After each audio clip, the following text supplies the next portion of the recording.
You know, there is a specific kind of purgatory in the travel world. It's not the weekend getaway, and it's not the year-long expat lease. It's the 1 month stay. It feels like the awkward middle child of the rental economy, doesn't it? Oh, absolutely. It's the digital nomad's dilemma. You're staying too long to pay nightly hotel rates, but you're too short-term for a landlord to take you seriously. And based on what we're seeing today, specifically in Ho Chi Minh City, if you don't know how to navigate this, you are going to bleed money.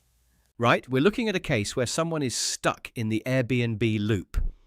They are looking for a basic studio for 1 month and getting hit with quotes of 18 to 19 million VND.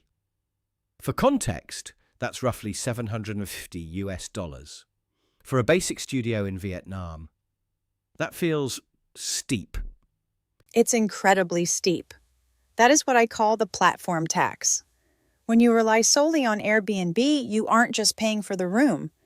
You're paying for the algorithm, the insurance, the host's fear of vacancy, and the convenience of clicking a button. 19 million VND can get you a luxury apartment in a nice district if you sign a year lease. But for 1 month, you're getting hit with tourist pricing on a semi-long-term stay. And the user mentioned they tried negotiating outside the app, which is usually the golden rule, right? But it doesn't seem to be working. Why is that resistance there? It's a leverage issue. If you find a host on Airbnb and then message them saying, "Hey, let's go off platform," they know you're desperate. Plus, for a landlord, a 1 month tenant is a headache. It blocks the calendar for short-term high-yield tourists, but it doesn't give the security of a long-term tenant. So to make it worth their while, they keep the price high. So if Airbnb is the trap, what's the escape hatch? Because simply asking for a discount isn't working. You have to change the battlefield. You need to stop looking where tourists look and start looking where the locals and expats operate. In Ho Chi Minh City specifically, the magic keyword isn't vacation rental. It's serviced apartment. Serviced apartments.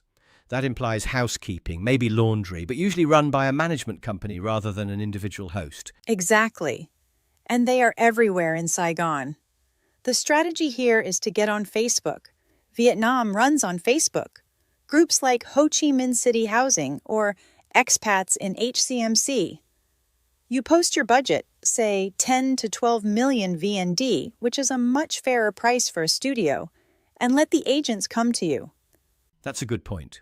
It's shifting from a pull dynamic, searching listings, to a push dynamic.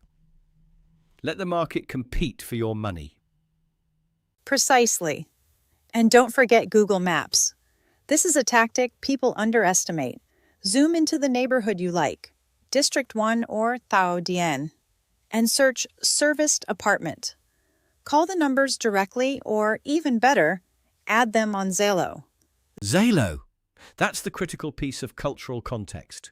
If you're trying to negotiate via email or Airbnb chat, you're an outsider. If you message them on Zillow, you're signaling that you know how the country works. 100%. It signals you aren't a fresh-off-the-boat tourist. And honestly, walking the streets works too.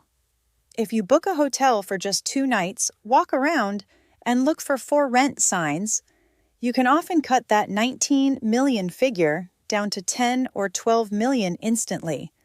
You're cutting out the middleman entirely. It really highlights a fascinating economic friction, doesn't it?